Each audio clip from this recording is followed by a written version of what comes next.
What's up, guys? I'm bringing you a replacement update for the video I made last night. I think it was labeled something like 220 sump and canopy update or something like that.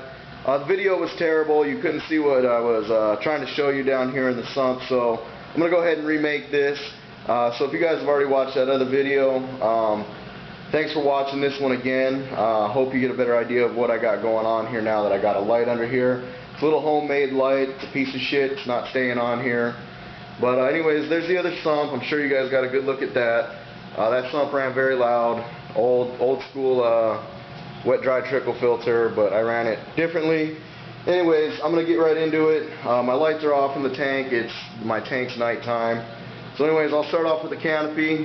I don't know if you guys got a good look at that. Here's the canopy here. I'm still going to paint it or stain it. I haven't really made up my mind on that yet. But now that the lights are off, you can get a better idea of what's going on in here without all the glare. I painted the inside of it with white Drylock, so it's pretty waterproofed. The only thing I didn't paint, because this went in after the fact, was this rail for the light bar to sit on. Two little cleats on each end, and I put a center brace in here on the top. That just stops the whole light fixture from bowing. This is all DIY, all retrofitted. Looks ugly as shit, but that's why I built a canopy. 250 watt halides on the SPS / middle of the tank, 4 lunar lights, 296 watt power compacts that are broke because I fucking broke them. And on this side I'm running the Tailtronics 120 watt LED on this side of the tank. So that's the canopy. It's pretty tall. It hugs the tank very well. I wanted to cover the trim here, so that's obviously what I did. Sits perfectly on the tank. I got a really long 6-foot piano hinge. Took like 20 minutes to screw all these damn screws in. So anyways, that's the canopy. I'm not having any issues with the halides with the heat issue, but that's because I'm running an open top on it. So anyways, let's get down into the sump. Get my ass on the floor here. So basically, here's the drains here, and you can see that dripping there. That's my emergency overflow. So apparently it's running, so I need to adjust this ball valve a little bit. But anyways, this is what I was trying to show you guys, is my issue with this 2-inch drain line. I had to extend it. I don't know what's that, probably about 6 inches or so. And when I did that, it ended up coming right under my emergency bulkhead here, so I wasn't able to keep my ball valve or run any pipe directly from that. So what I did is I got a barbed fitting that was laying around, and it's a threaded fit, so it worked out perfectly. All I got to do is go to Home Depot and get a piece of vinyl tubing about 1.5 feet long or so, and I'll just run it right down here into the sump, and that'll be good to go. I won't have any salt creep like I know is going to start happening here real soon if I don't do this real soon. So anyways, homemade filter socks. I make them really, really big. That way I can go literally a week without having to change a filter sock, which is really nice. I got a couple of requests on showing how to make them. I mean, really it's nothing special, just a sewing machine and some micron felt, but I'll still do the video tutorial. It'll be a cool little video to do. Anyways, this first chamber here was going to be for the protein skimmer, but when I was setting it all up, I kind of didn't like the way it was laying out, so this is going to be where I put my live rock and shit. And I might run some Kato. I'm not sure though. And for now, I just got a couple bags of carbon sitting down in the bottom of this. It's really high flow. I built this sump for a high flow pump. Obviously, I got the reflow dart there. And it's a really high flow pump, so I built the sump for a high flow pump basically. It's a really fast moving sump. Anyways, there's the protein skimmer. I got everything sitting on styrofoam because before, like I said, the other sump, it was really loud. I mean, you could hear this thing like a mile away. Everything was just so loud. So now it's running quiet. I got everything up on foam. And like I said, it's a high flow sump, so you can see when the water level gets low, I mean, this thing is like Niagara Falls.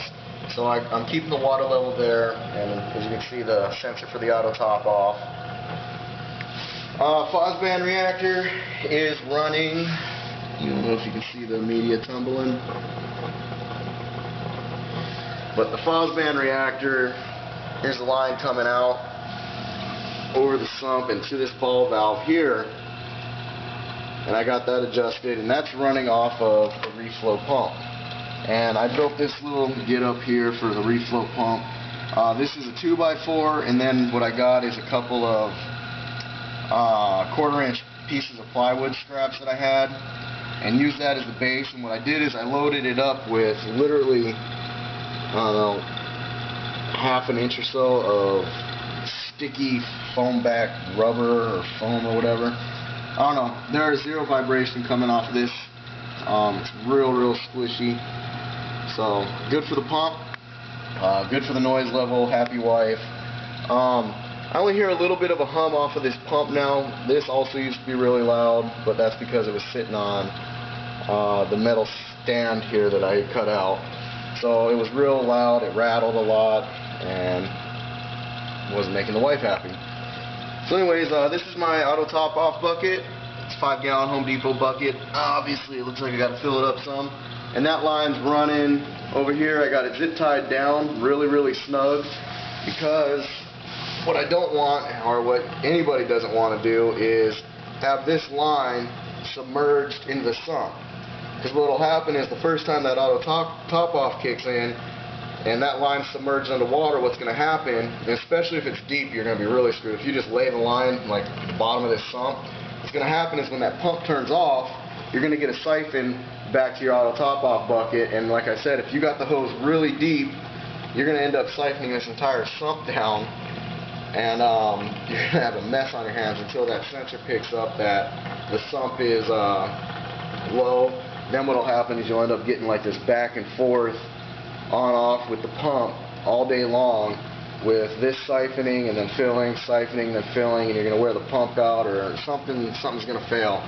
So I got it out of the water. I got it into the protein skimmer chamber for the reason of I don't want it to, if it turns on, it creates a splash and a little bit of wave on the surface of the water. What I don't want that to do is, if I had it in this chamber with the sensor, that wave will kind of make the sensor bob.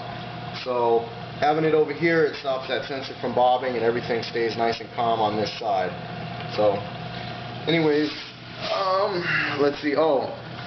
So as I mentioned, everything's running really quiet, and I don't know if you can hear it now, but the only thing I was able to hear across my house still is this protein skimmer line. I don't know if you can hear it. I don't know where the mic is on my camera. Maybe here, maybe there, somewhere around here. But this is really loud. It might not sound loud on camera, but it is hella loud in the house. So what I did is I built this little muffler thing. I feel like I've repeated myself 18 times. I've tried making this video a ton. So what I did, basically how you make this, I used a little Rubbermaid container. From what I read, you can use pill bottles. I mean, pretty much anything that you can screw a lid onto is my interpretation.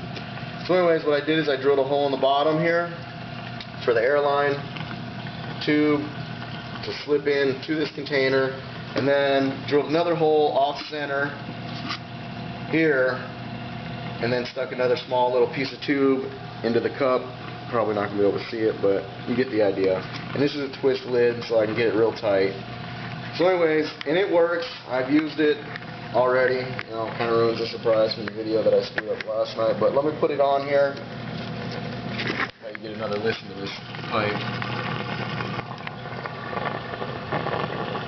Really loud. Anyways, let me put this muffler on. There you go. Squeeze it in there. There you go. As you can hear, there's no sound. Now the only thing you can hear is that hum from that pump. And that humming is not loud, really. I mean, it's kind of soothing to me, but I'm a weird guy. So, got to clean my protein skimmer cup. That's starting to get real full. So yeah, basically guys, that's it. The only thing I got to do is go and get that hose, that vinyl hose tubing for that emergency overflow, and the sump will be done.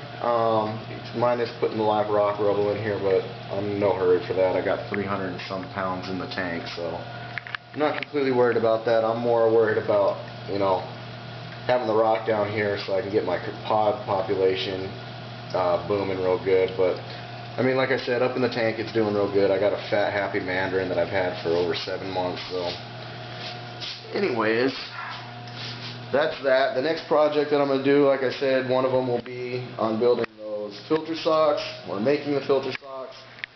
And today I'm going to set the tripod up and I'm going to go ahead and make some standpipes. I'm going to do some Durso standpipes in my overflow boxes because I'm sick of dealing with the ball valves down here.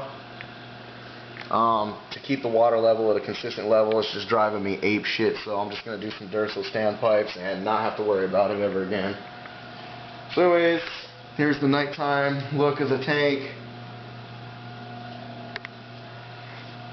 So we will see you guys in the next update. FiredUpFishTanks.ning.com